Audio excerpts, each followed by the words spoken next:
Nah, selanjutnya sudah kita melakukan setting di MRP ya. Kemudian juga kita sudah setting untuk source determination ya. Nah, kita bisa melakukan automatic procurement. Ya, automatic procurement. Jadi dari MRP ya, itu tadi MRP dijalankan ya. MRP dijalankan kemudian bisa langsung dibuat process requisition ya. Bisa langsung dibuat process requisition ya. Nah, dari process requisition ini kemudian dia dikonvert menjadi PO ya. Dikonvert jadi PO ya melalui automatic PO ya. Syaratnya ya indikator di material master dan di vendor master untuk automatic PO-nya sudah di set ya, sudah di checklist. Nah, ini kan MRP planning run ya. Ada di sini misalnya shortage ya. Kemudian mengenerate purchase requisition ya, sesuai dengan parameter yang sudah disetting di material masternya ya. Kemudian purchase requisition dia akan source-nya sudah ditentukan di purchase requisition ya, merujuk kepada source list kan. Misalnya di sini diambil dari kontrak ya. Nah, sudah itu lanjut ya, kita bisa melakukan automatic PO ya, automatic PO ya. Jadi dari proses requisition dari ya prerequisite-nya itu vendornya sudah checklist ya, ini vendor master checklist, material master sudah checklist untuk automatic PO ya. Nah, ini basisnya itu adalah ini proses requisition ya, source of supply sudah ditentukan sebelumnya ini kan ya. Maka akan di generate PO ya, sesuai dengan proses requisition-nya. Seperti itu ya. Nah, selanjutnya adalah kita juga bisa melakukan setting yang disebut dengan evaluated receipt settlement to IRS ya. Jadi ini adalah prosesnya di mana tidak dilakukan invoice secara otomatis ya. Jadi biasanya kan ketika good receipt ya kemudian ada invoice verification ya. Seperti itu ya. Nah, kalau kita aktifkan di IRS-nya, maka ketika good receipt ya, itu akan di-create invoice-nya. Ya. Akan di-create invoice-nya.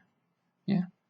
Atau kalau tanpa good receipt ya, dari PO langsung jadi invoice ya. Plus mungkin nanti dikirim juga message-nya, pesannya untuk ke vendor ya. Untuk konfirmasi. Seperti itu. Nah, gimana settingnya ya? Supaya tidak ada invoice secara manual ya. Jadi melalui evaluated receipt settlement. Nah, jadi vendor ya, kita checklist ya. Di vendor master data kita checklist ya, IRS-nya ya. Evaluated receipt settlement-nya kita checklist. Nah, kalau misalnya GR based invoice verification ya, ini juga di checklist. Artinya apa? Bahwa good receipt itu ya berdasarkan invoice ya. Seperti itu. Nah, sehingga ketika ada PO ya, di PO-nya juga sama ya. Di vendornya di setting seperti itu, di PO-nya sama ya. GR base, kemudian IRS ya. Ya, maka akan dibuat invoice-nya ya.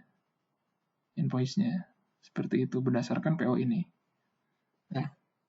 Kemudian ini kalau dilihat dari info record-nya ya.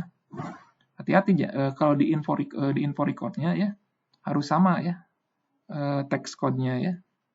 Sama text code-nya antara PO dengan info record ya. Seperti itu. Nah checklist no IRS-nya ya. Jadi kalau di checklist no IRS ya berarti tidak ada IRS kan. Jadi ininya harus jangan di checklist gitu. Kalau untuk di info record ya.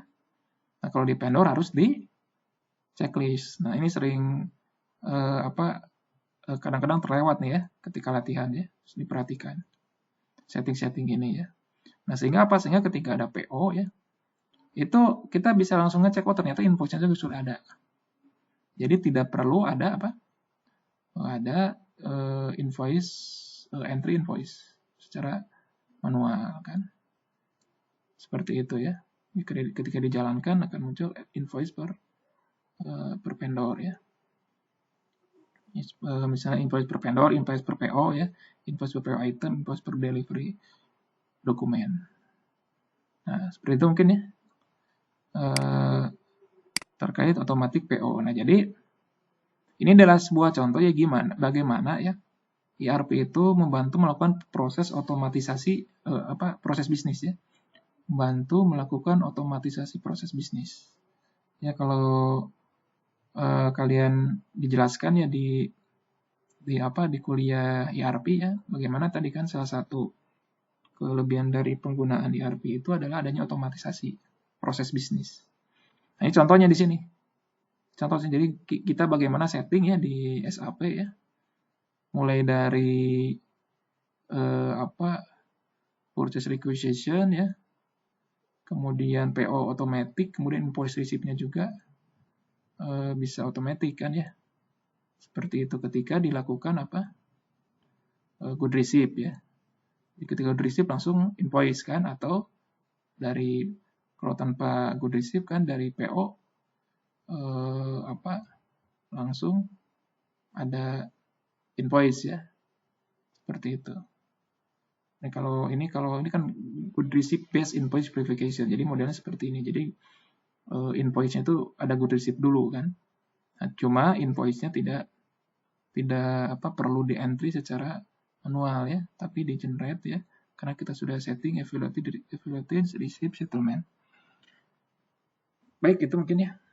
Silakan kalau ada yang ditanyakan atau ditambahkan.